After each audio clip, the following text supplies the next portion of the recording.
Gentlemen, to the World of Wrestling podcast, here today to do UFC Prospect Scouting Report episode number 7.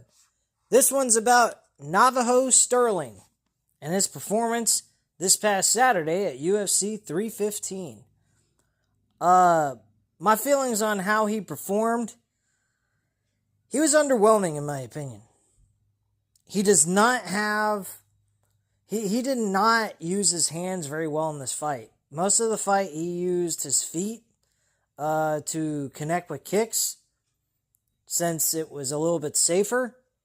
Anytime he tried to engage with his opponent, who was, give me one moment to pull up the name, it's Von Urslan, I believe, is the name, but give me a minute to pull up his name real quick.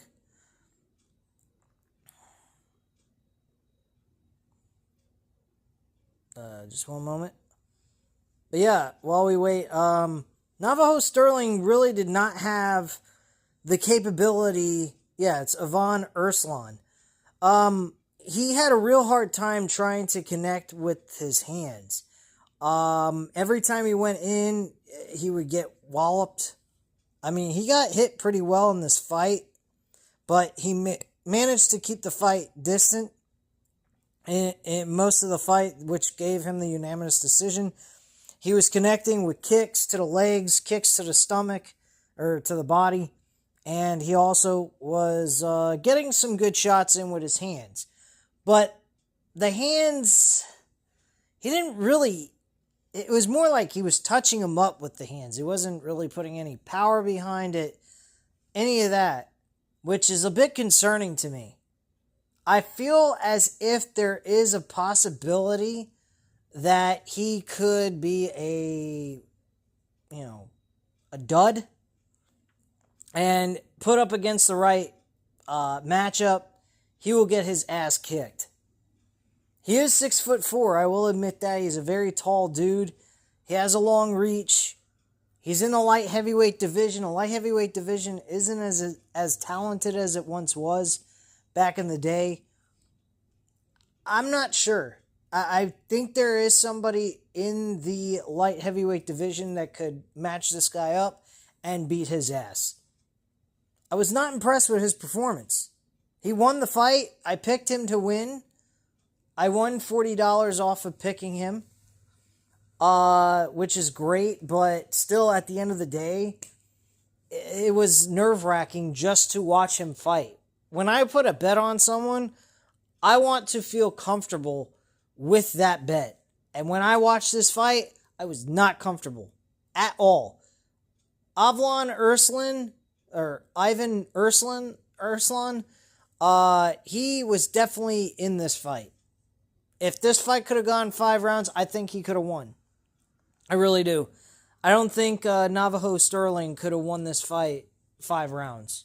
If this was to go 5 rounds. If it was the main event of a UFC Apex card or something like that.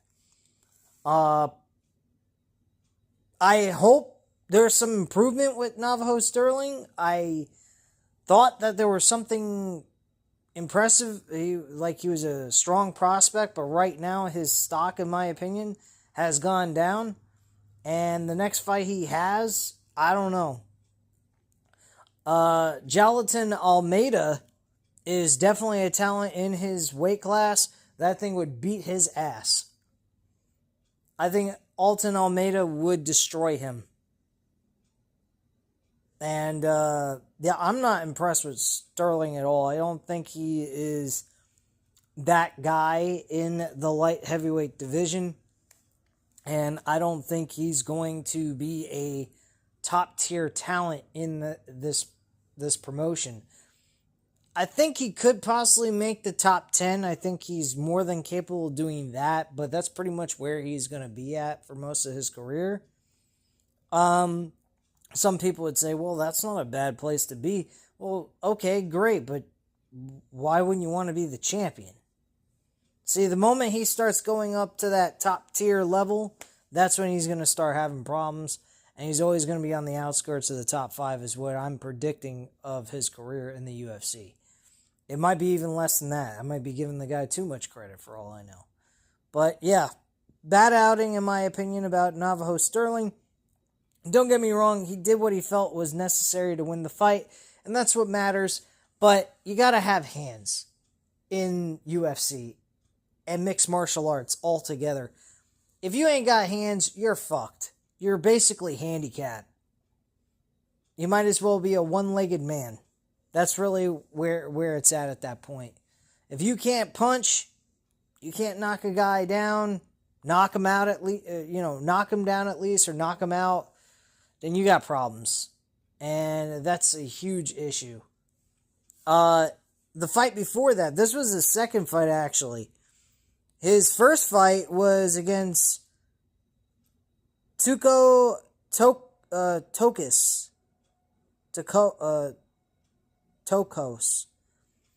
And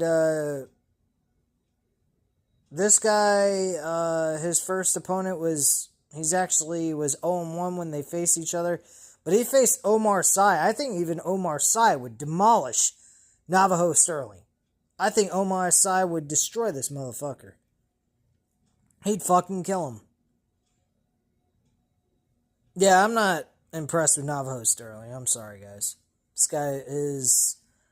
There's a lot of prospects in the light heavyweight division in UFC that I'm pretty sure if I dig deep into, I'd find that are better than this dude. I don't think Navajo Stirling is going to last for like being a top tier talent. We'll just have to wait and see how things are going with him in his next fight. But I thought he was going to be a good talent, but he's not really all that great in my personal opinion. But that's just my thoughts. Let me know what you guys thought about Navajo Stirling's performance this past Saturday at UFC 315, because I just was not impressed with it at all. But anyway, guys, at this time, you know what to do. Hit the like button if you liked the video. Hit the subscribe button if you're not already subscribed to the channel. And leave a comment down below. I'll definitely get back to you on that. Thank you guys very much for watching. Have a great night, guys. Bye.